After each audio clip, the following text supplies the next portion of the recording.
Bonjour les amis, Ngabi, lefocusing.com, donc thérapeute et formatrice en focusing.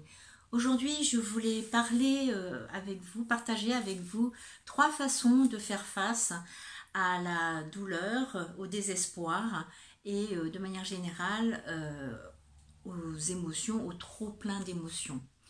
Et je voulais aussi partager une notion qui était très importante pour moi, qui est la notion d'être au-delà.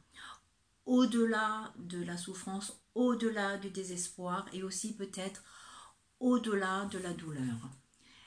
Et je vais vous dire dans cette vidéo en quoi c'est important.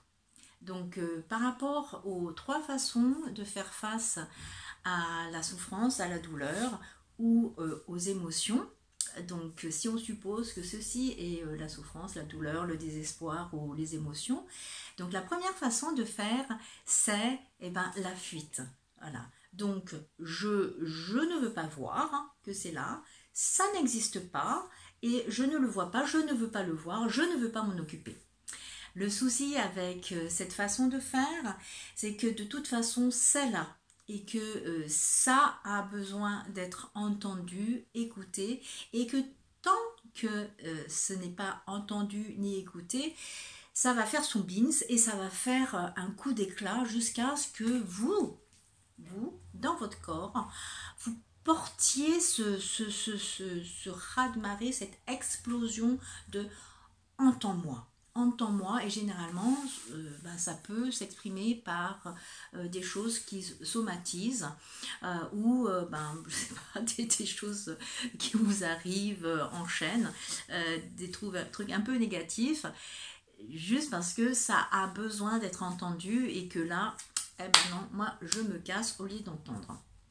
Voilà, ça c'était la première façon de faire face aux émotions, à la souffrance, au désespoir.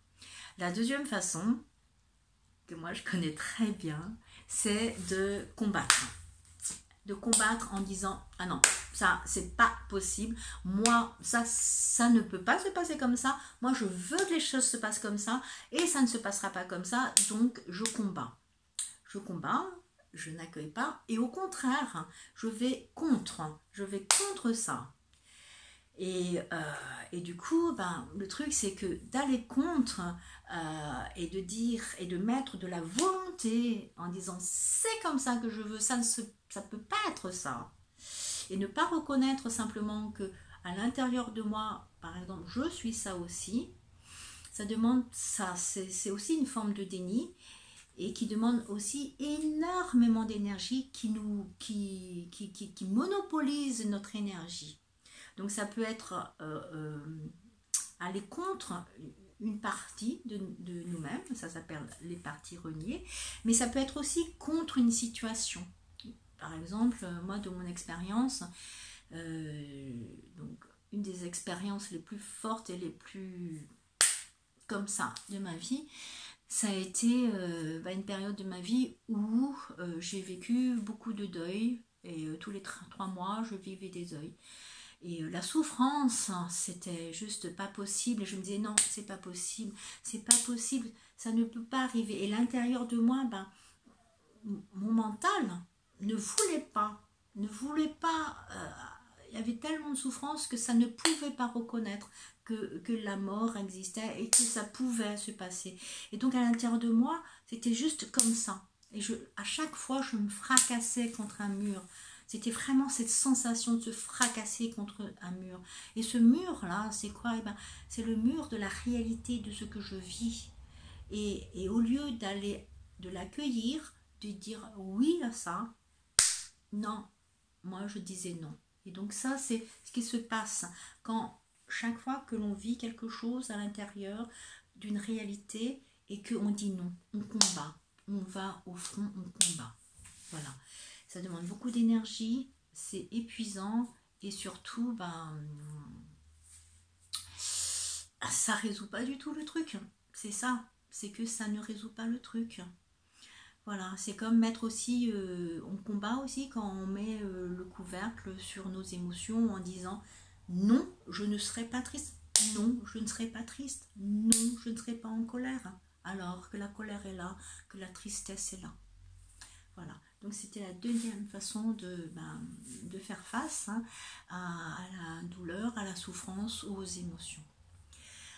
Et la troisième manière de faire face à la souffrance, à la douleur, aux émotions, et c'est aussi la manière qu'invite le focusing, mais aussi de manière générale d'autres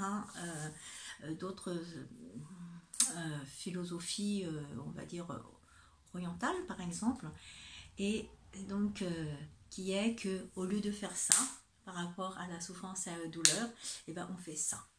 D'accord ? Donc au lieu de faire ça, hop, on l'accueille et on va avec.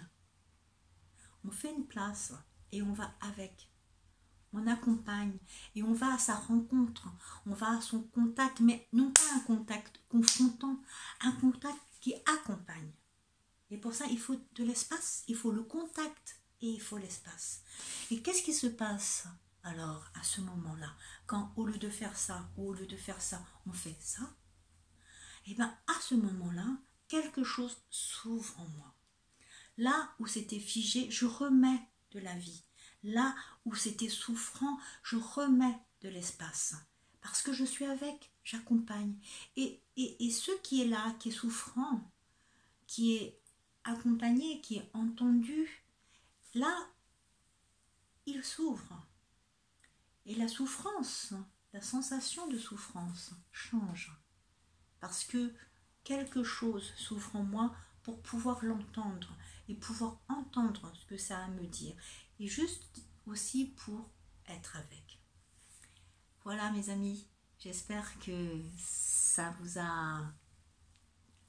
C'était instructif pour vous. Et si c'est le cas, et si vous avez apprécié et trouvé de la valeur à ma vidéo, merci de la partager. C'était Nga, ciao.